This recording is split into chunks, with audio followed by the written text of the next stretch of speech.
Basahin po natin ang Confession ng mga Apostol. Naniniwala ako sa Diyos amang makapangyarihan sa lahat, na lumikha ng langit at lupa, kay Jesucristo, na nag-iisang anak at ating Panginoon. Ipinaglihi ng banal na Espiritu at ipinanganak ng Birhen Maria.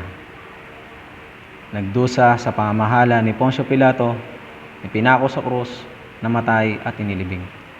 Bumaba sa impyerno at sa ikatlong araw ay muling nabuhay mula sa mga patay.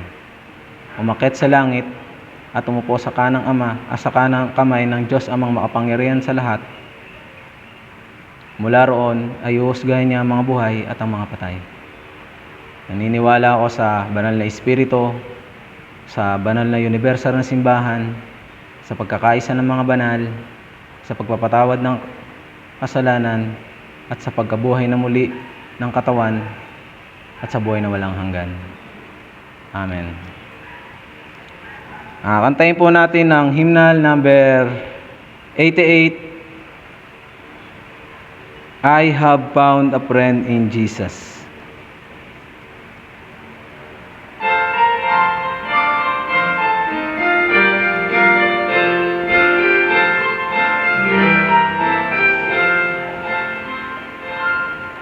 I have found a friend in Jesus, He's everything to me.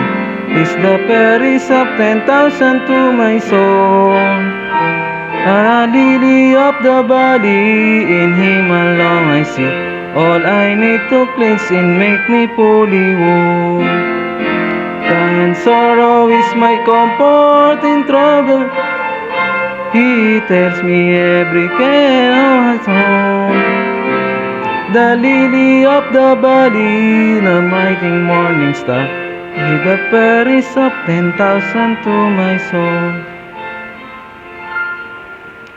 He all my grief is to taken, in all my sorrows born.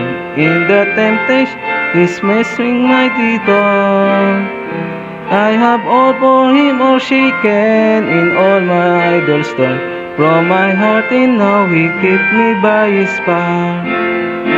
Through all the world forsake me, and Satan tempt me so. Oh Jesus, I shall safely reach the goal. He lily of the valley, the brightening morning star, He's the peace of 10,000 to my soul. He will never, never leave me, nor yet forsake me here, while He wait and do His blessed will. I'm up about me, I'm walking to the with this manna Him of hungry I shall feel. The sweeping of the glorious Satan, the river of delight is ever strong. He's the lily of the valley, the brightening morning star, He's the peace of 10,000 to my soul. Amen. Basahin po natin ang Deuteronomy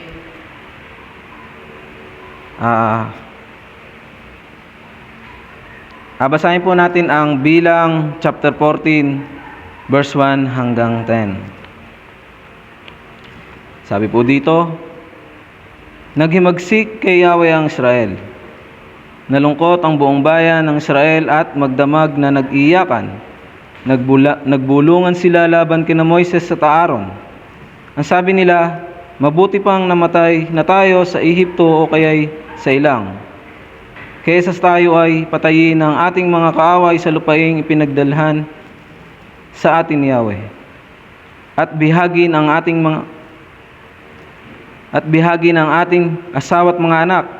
Mabuti pa'y bumalik na tayo sa Ehipto. At nag-usap-usap sila na pumili ng isang leader na mangunguna sa kanilang pagbalik. Sinabi ni Moises sa Aaron ay nagpatira pa na nakikita ng buong bayan. Dahil sa sinagpis, pinunit ni na Joshua na anak ni Nun at Caleb na anak ni Jepon ang kanilang kasuotan. Sinabi nila, mainam ang lupaing tiningnan namin saganang-sagana sa lahat ng bagay. Kung malulugod sa atin si Yahweh, ibibigay niya sa atin ang lupaing iyon sa mayaman at sagana sa lahat ng bagay. Huwag lamang kayong maghihimagsik laban sa Kanya. Magtiwala kayo sa Kanya at huwag matakot sa mga taga-roon. Madali natin silang matatalo. Kasama natin si Yahweh at ginapi niya ang kanilang mga Diyos. Kaya huwag kayong matakot. Ngunit binantaan babatuhin ng taong bayan sina Joshua at Caleb. Kaya ipinakita ni Yahweh ang kanyang kaluwalhatian sa ibabaw ng toldang tipanan. Amen. At basahin naman po natin ang Deuteronomy chapter 12, 1 hanggang 14. Sabi po dito, ang tanging lugar ng pagsamba. Ito ang mga tuntunin na kailangan ninyong sundin sa buong panahon ng inyong paninirahan sa lupaing ibibigay sa inyo ni Yahweh, ang Diyos ng inyong mga ninuno. Gibain ninyo ang lahat ng lugar na pinagdarausan ng pagsamba ng mga tao roon sa kanilang mga Diyos-Diyosan. Sa itaas ng mga bundok, sa mga burol at sa lilim ng mga punong kahoy, gibain ninyo ang kanilang mga altar. Pagputol-putulin ang kanilang mga sinasambang haligi. Sunugin ang mga imahen ng kanilang diyosang si Asera. Durugin ang kanilang mga Diyos-Diyosan at alisin sa lugar na iyon ang anumang lakas nila. At sa pagsamba ninyo sa Diyos ninyong si Yahweh, huwag kayong tutulad sa kanila na sumasamba sa kanilang mga Diyos-Diyosan kahit saan maibigan. Sa halip, hanapin ninyo ang lugar na pipiliin niya sa lupain ng isa sa inyong mga lipi. Doon lamang niya ipahayag ang kanyang pangalan at iyon ang ituturing niyang tahanan. Doon din ninyo siya sasambahin at doon iaalay ang inyong mga handog na susunugin at iba pang handog tulad ng 10 bahagi, handog mula sa inyong ani, pangakong handog, kusang handog, ang mga unang bunga ng pananim at ang panganay na anak ng inyong mga alagang hayop. Doon din kayo'y magsasalo-salo sa harapan ni Yahweh na inyong Diyos bilang pasasalamat sa mga pagpapala niya sa inyo. Hindi na ninyo magagawa roon ang ginagawa ninyo rito ngayon. Nagagawa ninyo ngayon ang anumang magustuhan ninyo sapagkat wala pa kayo sa lupaing ibinibigay sa inyo ng Diyos ninyong si Yahweh. Ngunit pagkatawid ninyo sa Jordan, kapag kayo'y nasa lupaing inyong pupuntahan, nalipol na ninyo ang inyong mga kaaway at panatag na ang inyong pamumuhay. Iba na ang inyong gagawin. Ialay ninyo sa lugar na pipiliin ni Yahweh ang inyong mga handog na susunugin at iba pang handog, tulad ng 10, handog mula sa inyong mga ani at mga pangakong handog. Magdiwang kayo sa harapan ni Yahweh kasama ang inyong mga anak at mga alipin. Isama rin ninyo ang mga Libita sapagkat hindi sila kasama sa paghahati ng lupain. Ngunit huwag na huwag kayong magsusunog ng handog kahit saan ninyo maibigan. Doon lamang ninyo iaalay ang mga handog na susunugin at gagawin ang lahat ng iniuutos ko sa inyo sa lugar na pipiliin ni Yahweh mula sa lupain ng isa sa inyong mga lipi. Amen. Sige po, tayo po ay dumako sa mensaheng ito. Pamagat po ng mensahe po natin ay ang 2 peoples during the 40 years in the wilderness. Diba? Ano po ibig sabihin nun? Yung 2 tao sa panahon ng 40 taon sa ilang. Sabi nga po dito, without Paul, God always keep His promise. Di ba? Ibig sabihin, wala pong kabiguan. Di ba? laging tinutupad ng Diyos ang kanyang pangako sa atin, di ba? Napakasarap po na isipin na ang panghahawakan natin is yung promise ng Diyos kahit na anong mangyari. Sabi dito, nang ilabas ng Diyos ang mga Israelita sa lupain ng pagkaalipin sa Ehipto, paulit-ulit na sinabi ng Diyos na ako ang Panginoon yung Diyos, di ba? Yung pagkaalipin nila sa Ehipto nung sila ay umalis doon, lagi sinasabi ng Diyos na siya ay ang Panginoon ng Diyos. Pero sa tuwing magkakaroon ng problema, nagrereklamo sila, nahuhulog sa kawalan ng pananampalataya at sinasabi na mas mabuti kung sila ay namatay sa Ehipto kaysa sa ilang. Di ba? Minsan ganito po yung sitwasyon ng mga Christian. Napakasaya po ng una nilang pagtanggap kay Christ, napalaya sila sa pagiging kontrolado ni Satan. Pero pag dumating yung mga struggle o dumating yung problema, hagad silang umaalis. O yung mga tao na nananampalataya ay nagpapatuloy. Sabi nga po dito, ano yung hangad ng Diyos sa kanila? Ano nga po ba yung hangad? Sabi po sa 1, what did God want them to see in the wilderness? Sabi. Ano po sabi doon? Ano ang gusto ng Diyos na makita sa ilang? Di ba? Sabi dito, dahil ikaw ay anak ng Diyos, nais niya na masiyahan ka sa mga biyaya ng trono at alamin, tamasahin ang iyong katayuan o ang iyong identity na tinutulungan kaniya. Di ba? Isipin na lang po natin na yung Diyos ang tumutulong sa atin dahil yung identity natin is child of God, di po ba?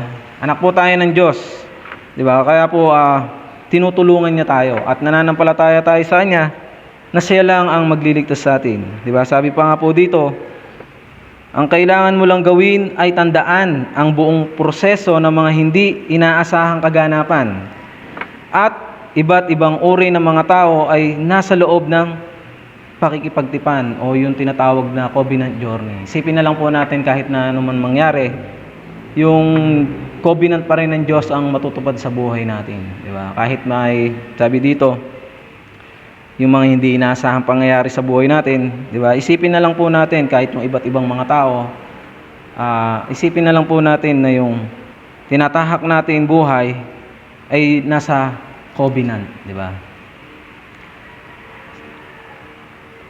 Sabi po dito, magpapatuloy ang Diyos na maunawaan at magbigay ng mga problema at hidwaan, di pagkakaunawaan o pagkaguluhan. Pero po, ano po sabi dito? Sa pangyayaring ito, bibigyan ka ng Diyos ng lakas upang mapagtagumpayan ang mga puwersa ng kadiliman. Di ba?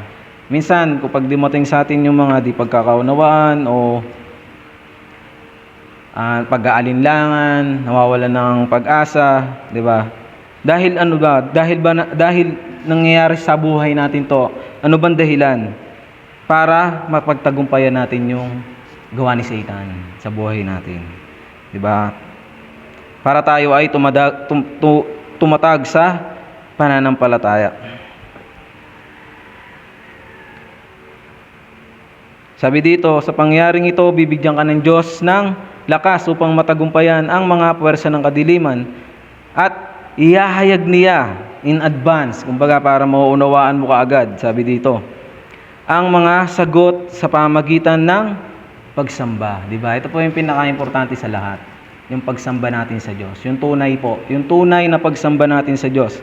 Mararanasan natin yon kung ang lahat ng bagay ay makikita natin is the covenant ng Diyos, yung journey, di ba? Yung paglalakbay ng covenant na ito. Sabi po sa pangalawa, 2 types of people, di ba? Sabi dito, natanggap nila kung ano ang nararapat at naglakbay sila sa ilang sa loob ng 40 taon. Mayroon pa ring ilang mga taga-Israelita na may pag-aalinlangan, di ba? Di ba sabi doon, natanggap po natin kung ano yung kaligtasan na meron tayo. Kahit yung mga Israelita natanggap nila. Pero kahit natanggap nila at naglalakbay sila sa ilang, meron pa rin silang tinatawag na pag-aalinlangan, di ba? Yung unbelief. 'Di ba? Bilang isang mga Kristiyano, ito po ang kailangan na wasakin natin sa sarili natin sa pamamagitan ng Kristo o sa pamamagitan ng pagsamba. Pero sabi dito, narinig nila ang mga nagsisigaw ang lahi ng anak, 'di ba? Ang mga Israelita ay natakot sa mundo at katotohanan o reality, 'di ba? Kung isipin po natin, sabi ng Diyos, napupunta sila doon. Pero yung narinig ng mga Israelita, yung lahi ng anak na malalaki at talagang malakas, natakot ang mga Israelita. 'Di ba? Dahil sa realidad, 'di ba? Kung isipin po. Sabi dito, ang salita ng Diyos na patuloy nilang naririnig ay biglang nawala, 'di ba? Isipin na lang po natin, nagkaroon sila ng unbelief dahil akala nila ay ang Diyos ay umalis, 'di ba? Pero kung isipin, hindi po, sapagkat meron siya ipinangako sa lugar na 'yon, 'di ba? Sabi nga po dito, at natakot sila tungkol sa kanilang mga sariling kaligtasan at sa hinaharap ng kanilang mga anak. Ganito rin po tayo sa sitwasyon natin ngayon. Tinanggap natin si Kristo at yung ang salita ng Diyos, naging masaya tayo dito. Pero nang nakaharap natin yung mga malalakas dito sa mundo, yung realidad, di ba? Kasi may mga Kristiyano na kahit nagpapatuloy sila, yung buhay nila ay makikita natin na hindi asenso, di ba? Pero masaya sila sa nangyayari sa buhay nila. Ganon din po tayo. Kailangan po natin sa sitwasyon nito, sa mundong ito, na ma-enjoy natin yung gospel, di ba? Isipin na lang po natin, ano po ba sabi ng Diyos sa Kanaan? Ito po sabi. Ano po ba sabi ng Diyos sa mga Israelita? Ito po sabi bilang isang konklusyon. Pero sabi dito, sina Joshua at Caleb sa harap na ganap na imposible ay hindi nauga dahil sa tuwing may mga krisis na lumilitaw, pinangahawakan nila ang salita ng Diyos. Amen. Di ba? Kahit na may krisis o meron dumating, yung dalawa na sinasabi po dito na tao sa 40 years na ilang ay sila Joshua at Caleb. Isipin na lang po natin kung ano yung nangyari sa kanila. Pinanghawakan nila yung salita ng Diyos. Kahit may krisis na dumating. Di ba? Bakit po ba? Dahil sabi dito,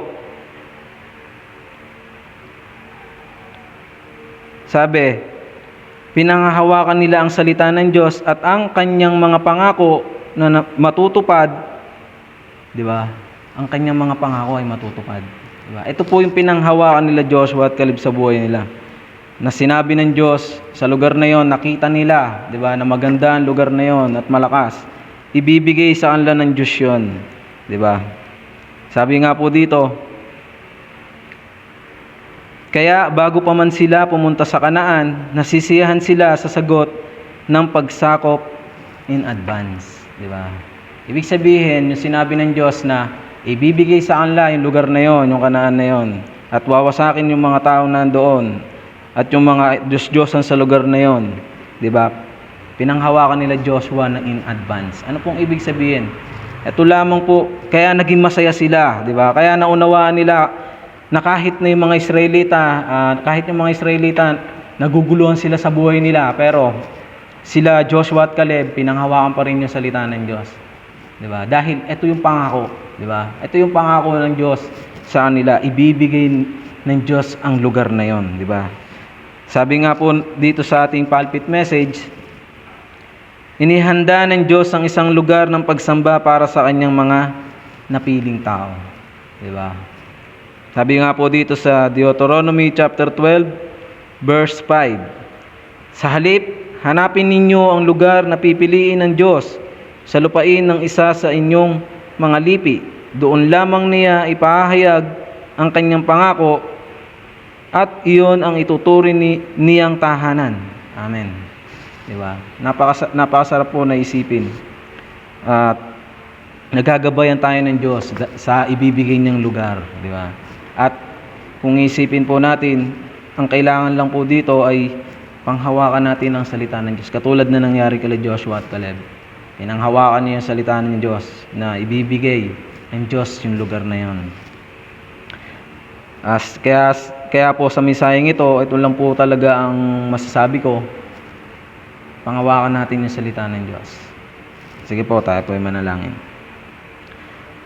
Panginoon Diyos, maraming salamat sa araw na ito at ginagabayan niyo po kami, Panginoon, at sa lahat po nangyayari sa aming buhay, nawa Panginoon ay maisip namin na ito ay isang covenant journey. Lord, salamat sa kung ano man yung nangyayari sa buhay namin at nawa ang lahat ng gawa ni Satanas at maisip namin ito ay tapos na, Lord, sa pangalan ng Panginoong Jesucristo.